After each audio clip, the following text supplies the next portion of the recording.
Good morning. Welcome inside another travel vlog. It's been a minute since I vlogged. The last one was when I bought my jet ski down in Florida 2 or 3 months ago. Before I tell you where I am or what I'm doing, let me do a quick little life update here. Still living in the Tampa Bay, Florida area, loving my life. I'm working as a CDL driver. I think I was doing over-the-road tractor trailers last time I talked to you guys. I don't remember. But I didn't like it. I gave that up because I just missed Florida too much. I couldn't stand just being home every couple of weeks. So now I'm still working as a CDL driver, but I'm driving a cement mixer for a concrete plant right in the Tampa Bay area. Absolutely love it. Good old redneck job for this boy. Love it to death. I'm making like stupid good money being a driver for a really easy job. Life is good. Living in Florida. Just living the good life, still traveling. So yeah, things are going really well. So right now I'm in Colorado. Last night, it is Labor Day weekend 2021. Last night, I have 3 days off, Saturday, Sunday, Monday, but they let us out of work at the plant early Friday. So I was jet skiing yesterday. Now I'm in Colorado. Flew in last night on Frontier nonstop Tampa to Denver. I'm here about 30 hours, flying home tomorrow, Southwest, Denver to Tampa nonstop. I'm here with my cousin. You've seen him in some Vegas vlogs before. This is his Jeep, he's driving. So he doesn't want to be in the vlogs right now. Maybe later I'll convince him. So the plan for today, we're going up to, we just drove down to Colorado Springs. We got up at like 5 a.m. I slept on his guest room last night in Arvada, which is right next to Denver. And we're driving through some really beautiful scenery right now. Down outside Colorado Springs in the mountains. It's about, let's see, what is it, like 7 in the morning, 7:15, something like that. And what's the name of this place we're going? Phantom Canyon Road. We're going to Phantom Canyon Road, do some off-roading, do some shooting today. And this guy is awesome because what he did, he saved me the money of having to pay $30 each way for a checked bag. I'm dropping my glasses here. Because, look at that, he let me carry one of his guns today.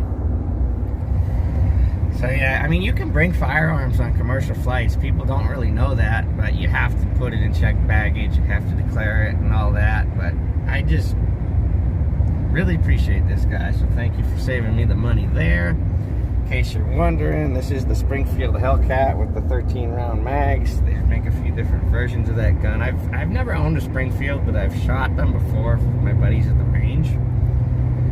Yeah, I've never really talked about it a heck of a lot in these vlogs, but I'm like a total gun enthusiast. Another one of my mini hobbies. So we're gonna go up, do some off-roading today, do some shooting in the Rocky Mountains. Brought some pretty cool targets. How many guns are in this car? Like 5? 5? Yeah, I think there's 5 guns in here, something like that, and a backpack full of ammo. So we're gonna go have some fun today. It's a good old break from work. Let me show you guys what the scenery's doing. And my cousin has a really badass Jeep, by the way. It's got like the lift kit and the big tires and everything. But for a Florida boy who hasn't seen mountains in a few months, this is really awesome. So yeah, we're maybe 30 minutes outside Colorado Springs, just heading up into the Rockies. It's got another 45 minutes before we hit the start of the trail, and there's gonna be like old abandoned mining towns, and it's gonna be a really nice ride up there today. And then later on tonight, we're gonna come out into some of the casinos, which in Colorado are all up in the mountains.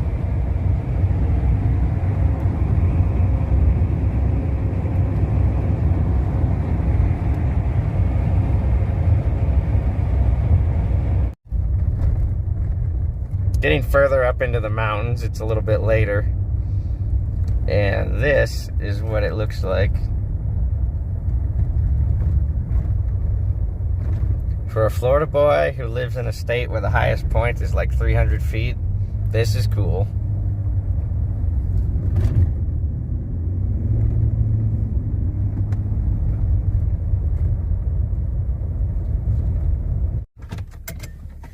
All right, so I'm just gonna get out and show you guys this sign. My cousin's looking at a map real quick.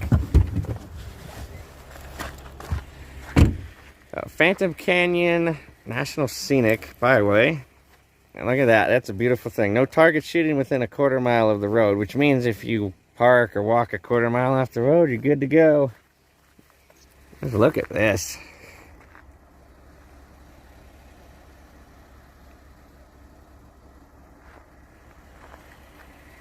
Now this is how you spend a weekend.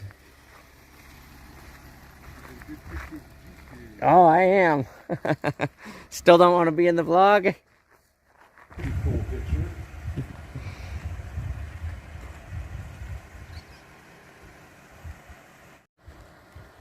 We've only been up here a few minutes and it's already amazing. I mean, just look at that. I guess this is one of 3 tunnels up here on this road. So it got cold. According to the Jeep, it's 52 right now. For a Florida boy, I am damn cold. Had to break out the hoodie. This is the first time I've had to wear anything warmer than a t-shirt in... I'm trying to remember when and I can't do it.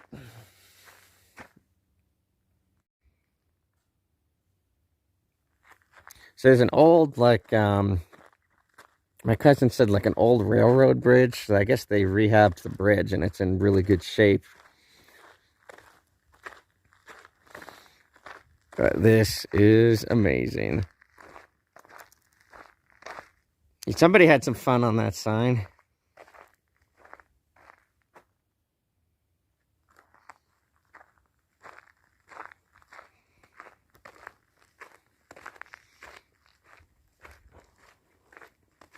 Oh, careful, you'll end up in the vlog. Yeah, he was right over there.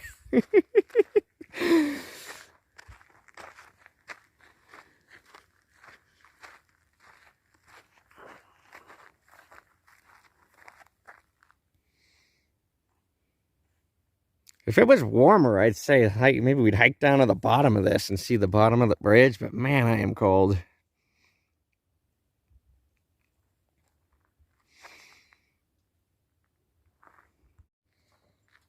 It's still 52 degrees, but other than that, having a lot of fun. Getting higher and higher and higher in elevation.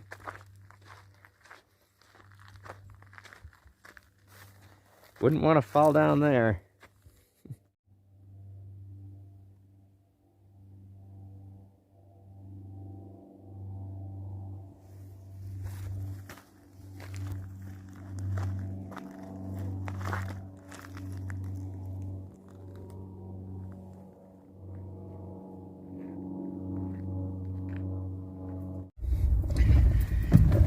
Alright, road's getting rougher, getting more fun. We're still looking for a place to target shoot. We haven't found one yet because there's the canyon's just like right here, so we haven't found a suitable place where we can actually hike a quarter-mile off the road like you're supposed to do. But it's still only like 8:30 in the morning. We have all day. But the reason I broke out the camera right there, my cousin just said something hilarious that goes back to our Arizona trip earlier this year. He just told me, like, hey, just so you know, the gas light's been on for like an hour. And then told me he was kidding, because if you don't know what I'm talking about, go back to the Arizona trip earlier this year. I think it's under like the West Coast playlist or something. When I did run out of gas in a rental car with this guy. Still only 48 degrees. I'm cold.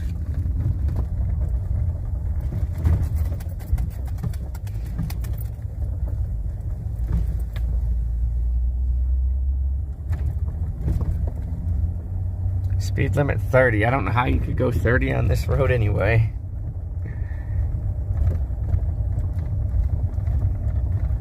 It's bumpier than it looks in this video.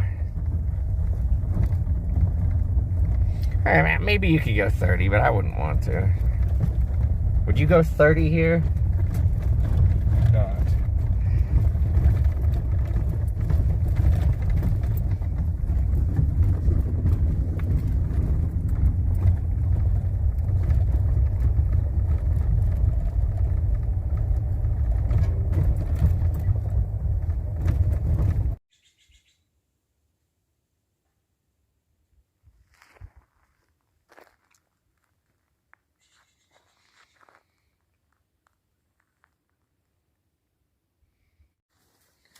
So we parked the Jeep. We're headed down on foot. We think we found a place that might be suitable to go shooting. As we do want to stay legal, which is quarter mile or more from the road. But also, you got to be responsible doing this. You need a, you know, a backstop to shoot into.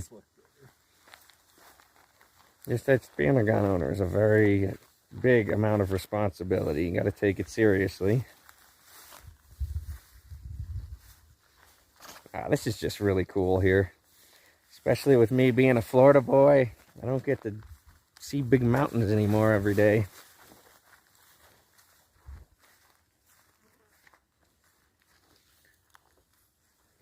And this would be a good spot, but I don't think we're a quarter mile in yet. Still venturing in on foot off the road, looking for a place to shoot. It is just absolutely beautiful here. Rocky Mountains. A little bit warmer because the sun came out. Oh. Yeah, I can still hear the road's right there. Maybe we do want to go the other way.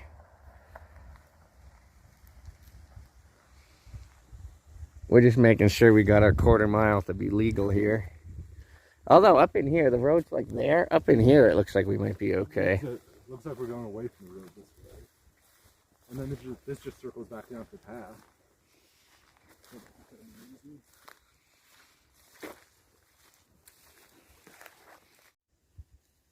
All right, so we found our spot, about to get everything set up. We're going to use this log here as our target. We're going to hang a target or two from this branch coming up off it. And we have a backstop up here, so we have lands that the rounds are just going to go right into. So we know we're safe. It's going into the hillside. Like shooting out here, you just don't want to have just stray rounds like just going off into the woods. You want to be shooting into something. And we're at least a quarter of a mile from the road, probably more than that. So yeah. So there's our first target. Those are like ballistic bottles. They're made out of high density plastic. They don't last forever, but they'll last, you know, through one session of shooting.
That's not good.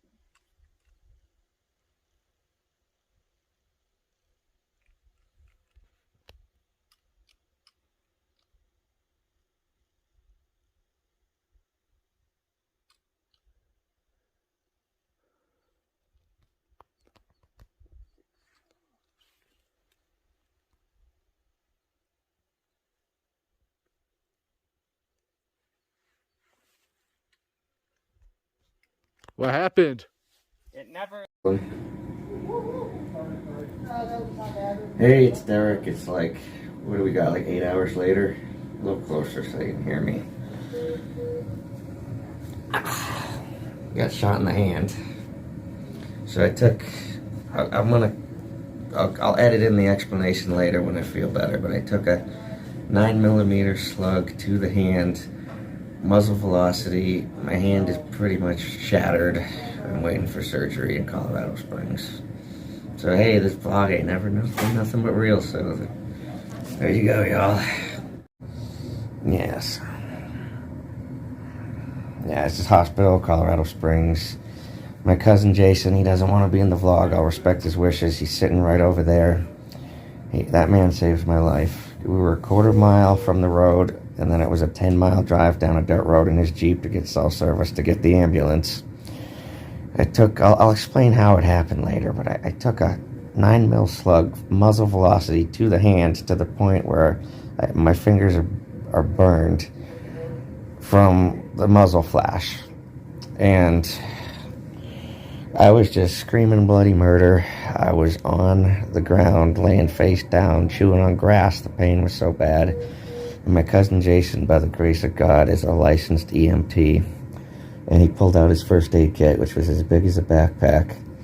And he saved my life. I probably would have just laid there and bled out if not for him. Got me up to the Jeep, got me into town, ambulance came. I'll give you guys the full story later. I'm pretty fucked up right now, but I'm on, I don't even know what I'm on. I'm on fentanyl. I'm waiting for emergency surgery to repair my hand. And yes, it was my fault. I did something stupid.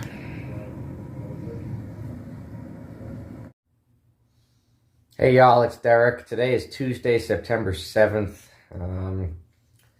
The accident happened on Sunday, September 5th. I was supposed to fly home yesterday morning and I'm supposed to be at work right now in Tampa. I'm still here in Colorado. I'm gonna be, my work knows what happened, so I'm gonna be out of work at least a month, probably a little more. They do say I have my job to come back to when I'm ready. But yeah, it's gonna be a rough one, man. It's gonna be a rough road. So let me just start from the beginning here. I did from the beginning. I'm like, I'm going to put this in the vlog. It's going to be real. It's just, this vlog is what happens on my trips, good or bad. Usually it's good, but not this time. So I decided to fly out to Colorado to hang out with my cousin for Labor Day weekend. I flew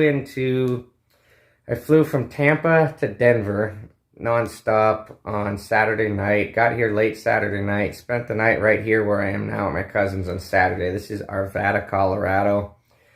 Right next to Denver. Like, if you look carefully out that window right there, you can see the skyline of downtown Denver. I'm right in the Denver area.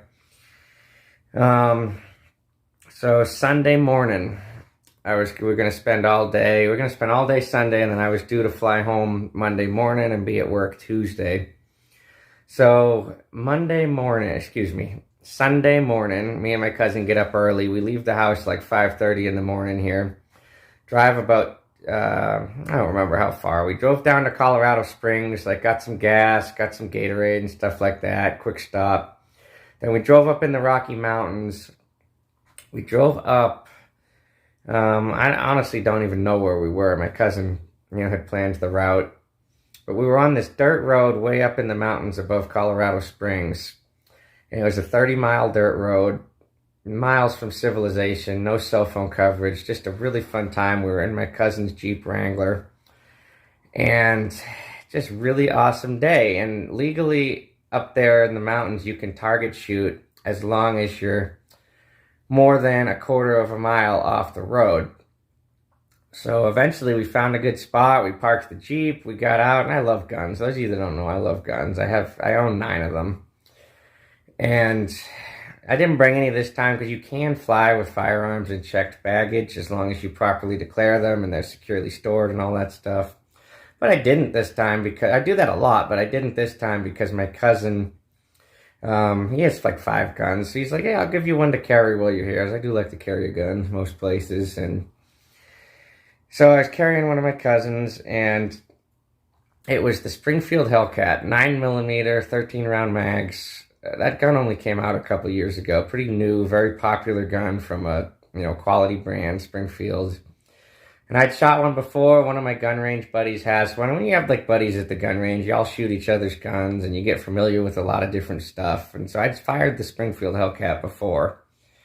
And my cousin had a brand new one that he just bought. He just bought it like a few months ago. He'd never fired it. It'd just been sitting in his glove box. And literally, as we're driving home from the airport the other night, he's like, here's your gun. I know how much you want to carry a gun. Here's what you can use for this trip. He gave me that gun with a holster, with Hornady hollow point ammo, and just put on the holster, put the gun on my waist, no problem. Done it a million times.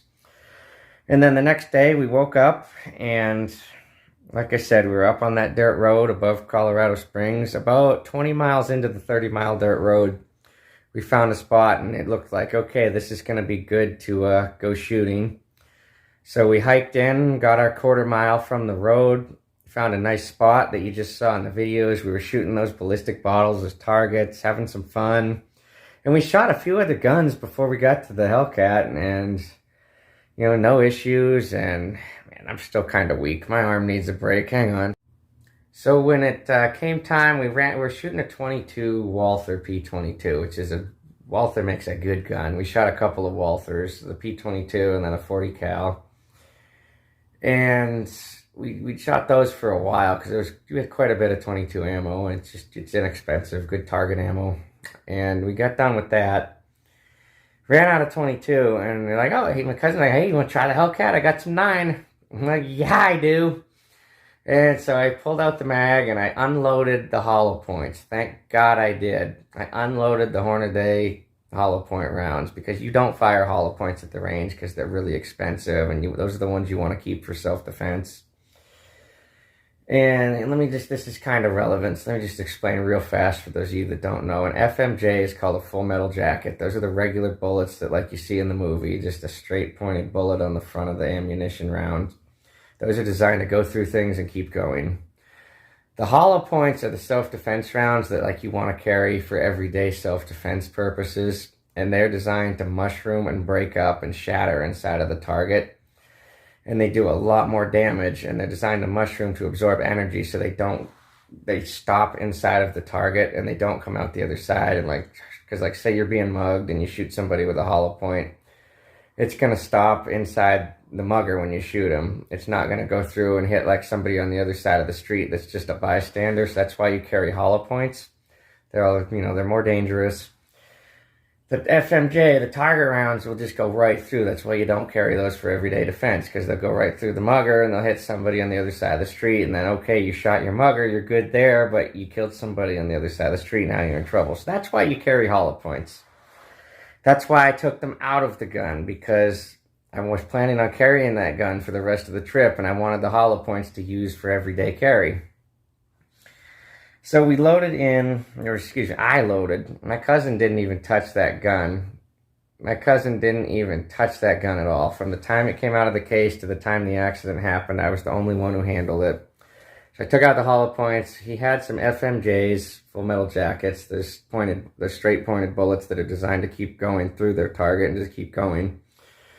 And it was some real shitty ammo. It was like somebody's reloads that came in a burlap bag. It was from a gun store, but it was like ammunition so shitty, I'm surprised a gun store would even sell it. It just didn't look quite right. There was too much of a lip between the primer and the middle of the round and the edge. It didn't look right. And I have years of experience with guns. It did not look right, and I should have known better and said, we're not using this ammo. But of course, me being in that happy vacation mode, all excited to use this brand new gun, I was like, yeah, sure, give me a handful. I loaded up the mag, 13 rounds, put them all in. So I'm standing there aiming at the bottle targets. I got a full 13 round mag in the gun of this questionable ammo. And I fire the first round, and it's a good gun with good sights. It really is. It's not a cheap gun. And the first round, I hit a bullseye, and I'm kind of like giving my cousin a fist bump, and like he wasn't like right behind me, but I was like, yeah. I just turned around, and he was like, yeah, this thing's accurate, and it was awesome. So I go and I fire the second round and I get a click. Just the gun malfunctions. I get a click, no fire. And so the first thing I do, it's jammed.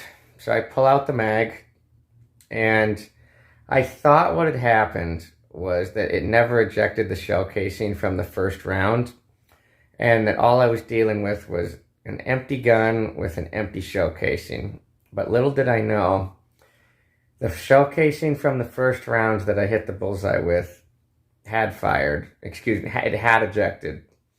And so it had ejected the first shell casing and chambered the second round. So when I took the mag out, I should have checked how many rounds were in it, but I didn't. And little did I know there was a live round in the firing chamber. And it was jammed. It was very, very jammed. Like the firing pin was resting in a really weird spot. Like that big lip on that ammo that shouldn't have been there was exactly where the firing pin was resting. So I'm working with this gun for about 20 minutes to clear the jam. And I'm getting increasingly frustrated. And I'm still in vacation mode. Like, oh, good mood. The thought that kept going through my mind was, this is the only gun that my cousin has a holster for. And if I want to carry a gun the rest of this trip, which I do, I need to get this gun working. Because this is the only gun I can carry this trip. And so, and that shouldn't have been my mindset, but it was. That combined with the fact that it had been 20 minutes, I was kind of starting to let my guard down because I was handling it safely and pointing it in a safe direction at first. But the fact that it had been so long, combined with the fact I thought it was just an empty shell case, and I kind of let my guard down. And I don't even remember pulling the trigger when it went off. I might have, I might not, I don't know. I could have just been working with the slide and it shifted the firing pin just enough that it set off the primer and shot the round. It's a blur, so I'll never know. Maybe I pulled the trigger, maybe I didn't. The firing pin could have just fell and caught it because of the spot it was hung up. I don't know. I don't know one way or the other. When the gun went off, again, it was stupid. I should have been holding it better. I should have been pointing it in a safe direction. When the gun went off, I had my left hand over the barrel. The bullet went straight through my hand, went right into my palm and came out the other side. I broke several bones in the process. The bones in my palm, according to the doctor, were quote-unquote mush. And I was a mess. My hand was mangled. In that moment, I mean, that was the only round in the gun. So there's nothing else in the gun, thankfully. I dropped the gun to the ground. I'm screaming bloody murder. Blood gushing like a faucet. I'm going into shock because I'm panicking. I fall to the ground. I'm lying face first on the ground, blood gushing. I'm in total shock. It's like I'm in slow motion. It happened in a mountainous area. Like y'all saw the videos of the clips before this. That's right where it happened. But I was face down on the ground. I was chewing on the grass. There's like some tall grass. So I was biting and chewing on the grass to try to make the pain subside. And I'm laying there thinking, like, is this it? Am I going to die here on the ground? I'm bleeding like a faucet. I'm miles from civilization. And I'm panicked. I'm in total shock. And my cousin, by the grace of God, is a licensed EMT. And his first aid kit that we brought in, like those clips earlier that you saw, we had two backpacks. One had the guns and ammo, one was the first aid kit. I actually carried the first aid kit in the woods when we went in there. And I don't know how long I was on the ground, probably only a few seconds. My cousin, he jumped into action. He flipped me over, and he's like, Derek, I need you to stay with me. Look at me. Look at me, Derek. I need you to stay with me. Get up. And he gets me kind of sitting up a little bit. I don't remember exactly, but I think he got me sitting up a little bit. And he took out his first aid kit, and he bandaged me up. He had gauze and medical supplies, and he wrapped me up real good. He told me, put pressure on it, put that against your leg, put pressure on it with your good hand. And he's like, Derek, can you walk? Because remember, we're a quarter of a mile from the Jeep. He's like, Derek, can you walk? And I'm like, I think so. Let's do it now before my strength leaves me. And by the grace of God, I was able to get up, and my cousin knew right how to get back to the Jeep. I was talking and conscious. My cousin just taking care of me kind of took me out of shock. So I was talking and I was conscious. And somehow, by the grace of God, we made it back to his Jeep. So my cousin helps me into the Jeep. The Jeep is high off the ground, got the big off-road tires. So I was trying to climb in. He had to help me because I was getting pretty weak by this point. My strength was fading. And it is a 10-mile drive into town on a dirt road. We had no cell phone reception, neither one of us. And I was kind of starting to drift off. Like, I felt like I wanted to close my eyes and sleep. And my cousin was like, Derek, stay with me. Stay up. He's like, stay up. I need you to pay attention. Look at me. Look at the road. And he was like, you have to stay awake. And, by the grace of God, I did. And we made it into this little town. I don't even know what town it was. I'll ask my cousin when he gets home from work. And he's at work right now. I'll explain that in a minute. But when he gets home, I'll ask him what town it was. I don't even know, but it was some little mountain town, small population. We're coming into town, and it was like, oh shit, this town is so small, they probably don't even have a fire station that'll have an ambulance. And it's like kind of touristy. It had like a couple of museums, and my hand's hurting right now. That's why the pain just kind of comes and goes, and I need a minute. Okay, I'm gonna try to get through this. It's hurting. The pain just has been coming and going. So where was I?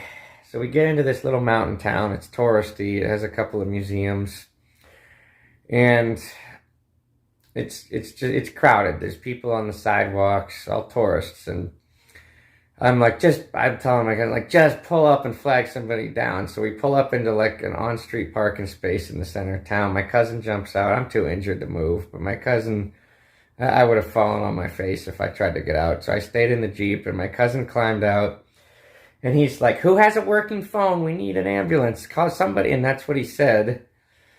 And, somebody handed him a phone that had reception, and he called 911.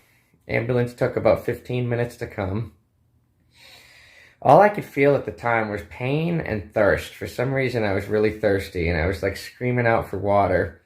And a bystander on the street just put a cup of water in my hand, and I drank that down. I handed it back to her, and she refilled it again. And so I had 3 cups of water, and that helped a little bit, but I'm still, withering in pain, and there's blood everywhere. And I don't know how long it felt like. It was all surreal, and it felt like slow motion. But before I know it, the ambulance arrives, and they put me in the ambulance, and that's kind of when I just kind of fell apart mentally. And I'm like, I'm gonna make it. So the ambulance brought me to, I think it was called Pikes Peak Regional Hospital or something. It was part of the University of Colorado health system, which like most hospitals in Colorado are. That's like the big system out here. And there's your local podunk community hospital. The people there were wonderful. They took me in, and they gave me pain meds. I had pain meds in the ambulance. They gave me more. They put me in the bed. They took x-rays, and then a few minutes later, I was there a couple hours probably. Then the doctor came in, and with my x-rays, I wouldn't look at him. I was in so much pain. I didn't want to see my shattered hand. I told the doctor, don't even show me that. Just tell me what you need to tell me. And I ain't looking. And the doctor was like, bad news. These x-rays are about as bad as they could have been. You're too severely injured for our hospital here. We're going to have to transfer you to the level 1 trauma unit in Colorado Springs. So they transferred me by ambulance down the mountains to Colorado Springs, which is one of the big cities in Colorado. It's like Denver and Colorado Springs. Those are like the 2 big urban areas in Colorado. So it was a really, really big downtown hospital, level 1 trauma unit, which is like the best kind. And I arrived by ambulance. My cousin is following in his Jeep behind the ambulance. I could see him out the back window, just right there behind the ambulance. And, I was making some phone calls in the ambulance. I was conscious enough to do that, letting, my, the people I care about most. I was just letting them know what happened and that I was okay. And then get to Colorado Springs, get to the hospital. They have a hand specialist there, so the hand specialist looks at me not long after I arrive. And there's doctors and surgeons. It's just a big, like, good hospital. And I asked the paramedic in the ambulance, like, is this the best hospital to go to in this area? And she was like, well, I can't legally tell you that. But then she kind of looked at me and was like, yeah. So I was, they took me to the right one. So that big hospital in Colorado Springs, it was also part of the University of Colorado healthcare system. So they, like the regional hospital up in the mountains, like when I got there, they'd already sent down my x-rays and my information and stuff, and they were already expecting me. And the doctor, the hand specialist, comes right in, and he's a full MD, just really good doctor, and he's looking at my x-rays, going over options with me, and he's like, we can do nothing and just hope it heals, but your hand will be fucked up for life. I didn't use those terms, that's my term, but he's like, you really need the surgery. He said, he's like, I would recommend surgery. We got to put a couple pins in your hand, clean out the wound, and get you healed up. And he said 2 pins to repair, so that the broken bones will heal at the proper angle, rather than at like bowed out, which would be painful for the rest of my life. He's like, we got to do that. We got to clean out the wound. We got to close you up. He's like, you need surgery. And I was like, just give me a few minutes to process that information. So then it's just me and my cousin in the room. And those of you that know me well, you know that my biggest fear in life is surgery, being on that operating table, cut open and worked on. That is my number one biggest fear in this life. Number one. And here I am at a hospital looking at dead in the eyes. So a few minutes later, we get the doctor back in the room. I tell him, like, yes, I want the surgery. I have no other option. Let's just do it. Just fix me. And he's like, well, I got some bad news for you. Somebody else just came in, more injured than you are. So we're going to have to take them first. We'll get to you as soon as we can. And keep in mind, this was Labor Day weekend. So there weren't like, people were off. People weren't like super heavily staffed. So they couldn't get to me that day. So I spent the night in the hospital there in Colorado Springs. I think it was called like Memorial Hospital or something. I'll have to get their name later. I spent the night in the hospital in Colorado Springs, and in the morning, they told me that like that night that I was scheduled for surgery at 3 p.m. the next day on Monday, on Labor Day. And, sorry, I was trying to remember this accurately.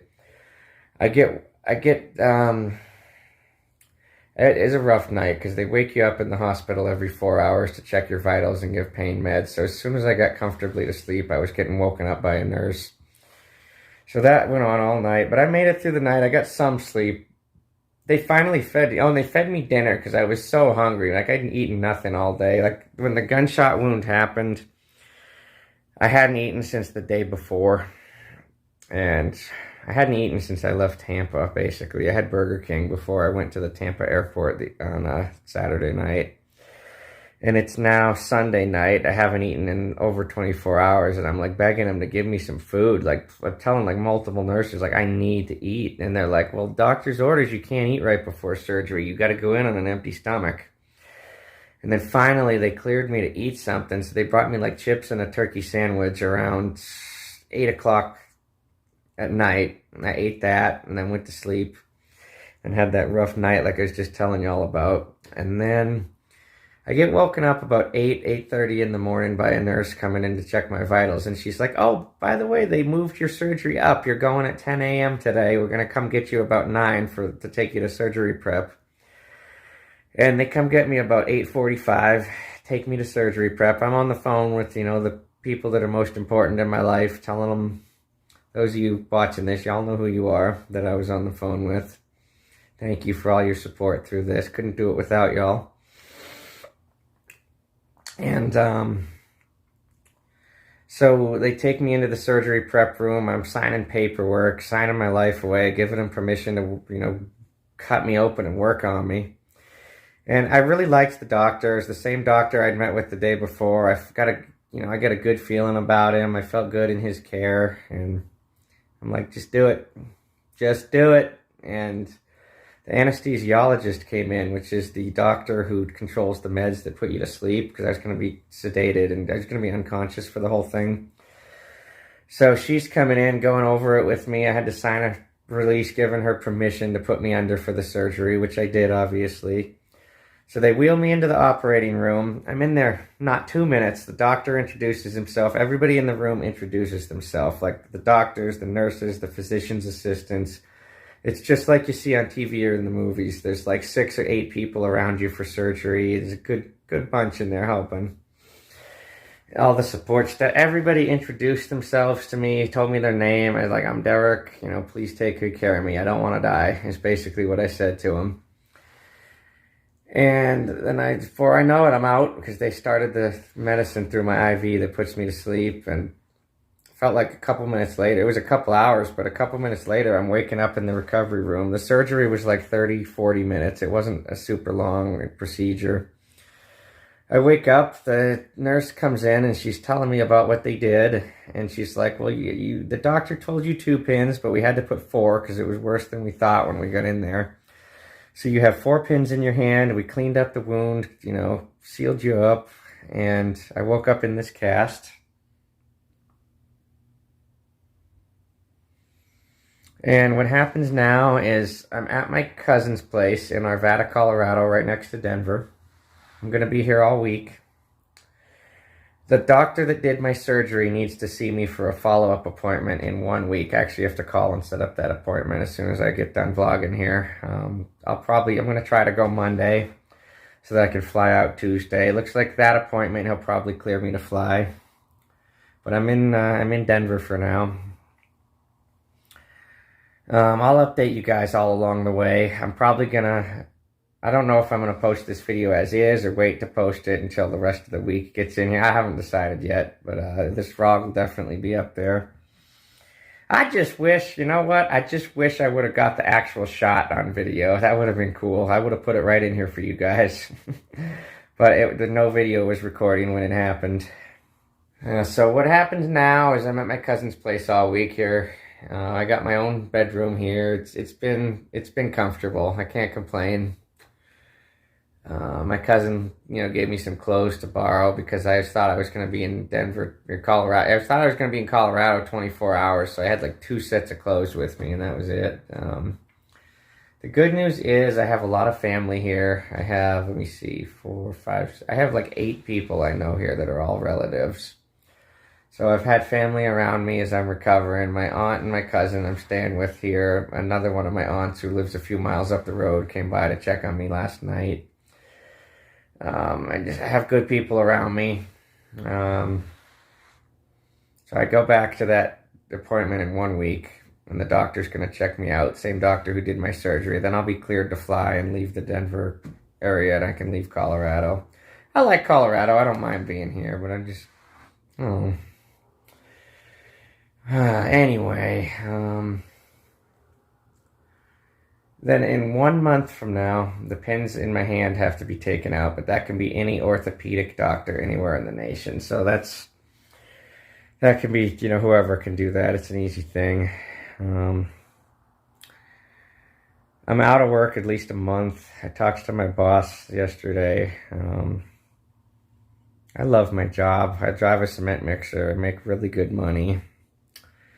And when I was in the hospital calling my boss, I was so scared of what they might say that my blood pressure went off the charts, and the alarm started going off for my blood pressure. And my cousin told the nurse who was running over, like, hey, he's okay. He's just talking to his job that he loves. He's just hoping they don't let him go. And my boss was like, Derek, just don't worry about it. Get better. I'll pray for you. Just get better. Your job is here whenever you're ready. So that was a relief. And it was just like a lot of calls, a lot of filling in gaps. Like the place that I store my jet ski at in Florida, I called the guy who runs that storage place and told him, he's used to seeing me every week. So I told him, like, I'm gonna be out a while. I'll mail you the rent money when it's time. So that's why you ain't seeing me for a little while. I told him the whole story. Even my mechanic called to check up on me. I told him the full story. My landlord in Tampa, I told her the full story. Same thing, I'll mail you the rent money if I'm not back in time. Financially, timing was perfect because I just paid rent the other day. I just paid both of my credit cards the other day right before this trip. So I'm hanging on. I'm out of work right now. I think my dad will help me float through financially if I need it. I just need to get back to work. Luckily, there's saying they're going to take me back, which will be good. I do love my job and it pays really well. I'm hanging in there, man. It is what it is. By the grace of God, I'm still alive. My cousin saved my life. If it wasn't for him, I would have just laid there and died and bled out probably, because he pulled me out of shock and kicked my ass into gear to get up and get off the ground and not die. So my cousin Jason, man, I owe you one, brother. You saved my life. Saved my life, man. That's about all I have to say. Like, if I was alone, even if I did pick myself up and get back to the road, I wouldn't have been able to drive. I wouldn't have known where I was going. Thank God I wasn't alone. That's all I have to say. I might not be sitting here talking to you guys right now if I was alone out there. So that's that. I'll put some more updates in here later. I got discharged from the hospital a couple hours after surgery and went to get my pain meds, and we came back to my aunt and cousin's place, and they've been fantastic. They brought Popeye's chicken over for dinner last night, and I just got some rest. I didn't have a great night. I slept through the night till about 5:30 this morning, then the pain woke me up again, and the pain, it's not unbearable, but it's been bad. It's just, what can I do? It's my own damn fault. It's my own damn fault. If I had shot myself in the leg, who knows how bad it would have been. If I had shot myself in the torso or the chest, I probably would have died. Lesson learned. And no, I'm not going to stop carrying guns. It was a freak accident. I learned from it and ain't changing nothing. Those of you, I just want to say a quick thank you. Those of you, you know who you are. The ones that have really got me through this and called me 5 times a day to see how I'm doing. And y'all know who you are. I just want to say thank you. And, those of you who may have never met me in person or just watch these videos or stumble on this channel, thank you as well for watching this. And keep watching my videos. I'll be back on my feet eventually. I ain't going to stop traveling. This is just a bump in the road. So yeah, it'll be a month. It'll be over a month till I'm fully recovered, they say. They say I should make a nice recovery. I'll have a nasty scar on my left palm. And they expect that I'll have reduced grip strength in my left hand, which could be mild or it could be bad. We just don't know. Yeah, that's all I got right now, but just, hanging out here. I just got up, had something to eat. I think I'm going to lay down and try to nap. I think my uncle's going to come over later and hang out with me, and I'll keep y'all updated. Thanks for watching.